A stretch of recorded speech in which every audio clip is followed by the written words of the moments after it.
Radix নম্বর 8। আপনি যদি কোনো মাসের 8, 17 বা 26 তারিখে জন্মগ্রহণ করেন, তাহলে আপনার রেডিক্স সংখ্যা হবে 8। 8 নম্বরের জন্য অক্টোবর মাসে যথাক্রমে 8, 1, 9 এবং 6 সংখ্যার প্রভাব রয়েছে। এই মাসে বেশিরভাগ সংখ্যা আপনার পক্ষে থাকবে, শুধুমাত্র 1 নম্বর আপনার বিপক্ষে বলে মনে হচ্ছে। এছাড়াও 6 এবং 9 নম্বরগুলি আপনাকে গড় ফলাফল দিবে বলে মনে হচ্ছে, অর্থাৎ এই মাসে আপনাকে সরকার ও প্রশাসনের সাথে সম্পর্কিত লোকদের সাথে জড়াবেন না। এছাড়াও আপনাকে আপনার ঊর্ধ্বতনদের সাথে আপনার সম্পর্ক বজায় রাখতে হবে। পিতামাতার সাথে সম্পর্কিত বিষয়েও সতর্ক অবলম্বন করা প্রয়োজন।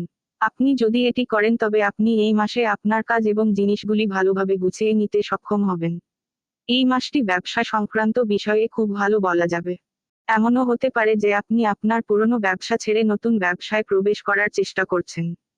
অর্থনৈতিক দিক থেকেও অক্টোবর মাসটি খুব ভালো ফল দেবে বলা যায়।